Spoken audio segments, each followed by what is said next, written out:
Thank you, Honorable Chair, and honorable members of the National Assembly, Departmental Committee on Education. We thank you most sincerely for granting the University Academic Staff Union, Kenya University Staff Union, and KUDEA workers this opportunity to appear before you to present our position on the implementation of a 2017-2021 CBA in the status of 2025-2029. Members, you have the presentation, yes. CBA, among other challenges facing higher education sector. Allow us to briefly state the context. The 2017-2021 CBA was signed on 28th October 2019 between UASU, KUSU, and KUDEA. Consequently, the CBAs were registered by the Employment and Labor Relations Court. A total of 16.7 billion was required to fully implement the CBA, covering basic salary and pension obligation for approximately 30,000 university employees across the country. To finance the implementation of the 2017, the government initially allocated 8.8 billion for interim implementation, which was disbursed in 3 phases. The first phase, the government disbursed 6.6 billion. That covered 2017, 2018, 2018, 2019, and 2019, 2020 in the interim. The second phase and the third tranches of 2 billion and 200 million, respectively, were disbursed as part of monthly capitation with effect from July 2021. The initial, interim, and partial implementation of the CBA arose from the fact that Salaries and Remuneration Commission had in 2019 and 2020 understated to the Ministry of Education and the National Treasury that the total cost of implementing the CBA was 8.8 billion instead of 16.5 billion. This was despite the fact that in 2019, IPCCF, together with finance officers and the SRC technical team, had arrived at the cost of CBA to be 13.812 billion, exclusive of pension liabilities.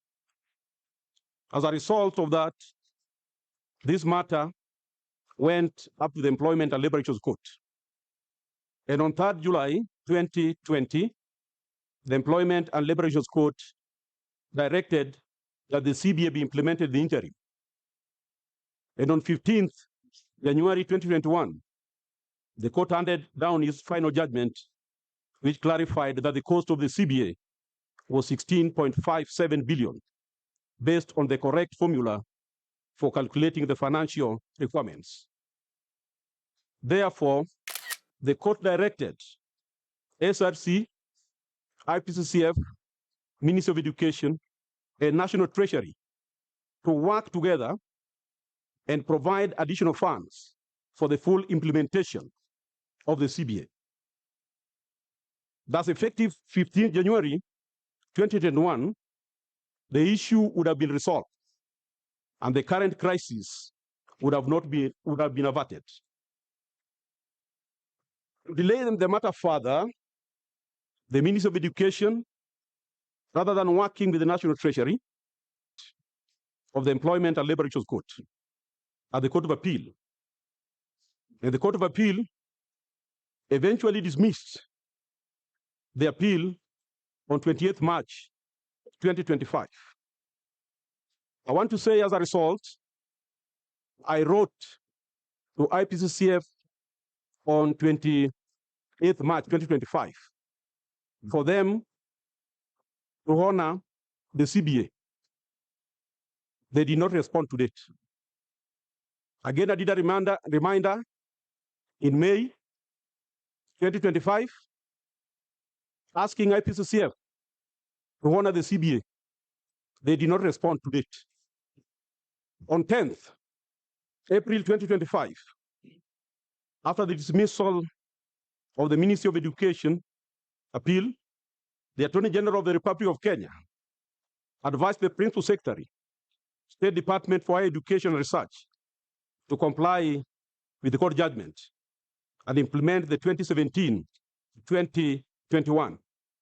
I want to say, to date, they have not complied with even the advisory of the Attorney General of the Republic of Kenya. At this point, the university staff remained hopeful that the outstanding balance would soon be settled. However, when no progress was made, the unions issued a strike notice on 10 September 2025.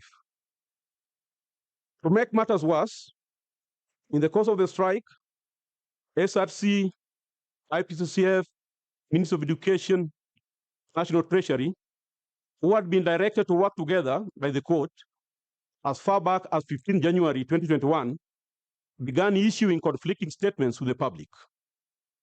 On Saturday, 4th October 2025, the CS National Treasury stated on Citizen TV weekend evening program that the confusion arose between SRC and Ministry of Education.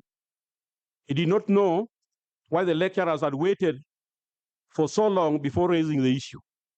The National Treasury still did not have the facts, that the facts were with Salaries and Remuneration Commission and the Ministry of Education. He urged SRC and Ministry of Education to work together. On 8th October 2025, the CS Ministry of Education appeared before the National Assembly and asserted that the outstanding balance for 2017-2021 was 624 million. The PS State Department for Higher Education stated to the public that it's SRC that had notified Ministry of Education that the outstanding balance for 2017-2021 CBS was 624 million. In order to resolve the issue, the representatives of the Council of Public Universities and the union held conciliation meetings under the Ministry of Labor and Social Protection. The outcome of the conciliation process was a recommendation by the conciliator that a meeting between the university councils and the unions be convened toward the implementation of 2017-21 CBA. On 9th October 2025, JNC of the unions and the university councils was convened and agreed to constitute a joint technical committee to re-examine the financial requirements of 2017-21 CBA and verify the calculations by SRC. The joint technical committee undertook its work from 10th to 13th October 2025 in Machakos and concluded in its report as follows. 1. The verification revealed that the workings of SRC that indicated the outstanding balance of 624 million was arrived through an erroneous method. The SRC methodology was inconsistent with the diagonal method of calculation of arrears as approved by the Employment and Labor Relations Court, and therefore was invalid. The verification also established that the total outstanding balance amounted to 7.9 billion. SRC and Ministry of Education were dissatisfied with the finding and stated that the unions were confused and we needed to go back to school. SRC, Ministry of Education, and IPCCF commissioned yet another verification exercise conducted jointly by their own officers to the exclusion of the unions. The audit exercise was concluded between 18th and 21st October 2025 and concluded that the amount owed to university staff as at 21st October 2025 is Kenya shillings 7,944,929 shillings. In essence, confirming the figures that had been established 6 years ago in 2019 as correct. On 24th October 2025, the union met with the IPCCF.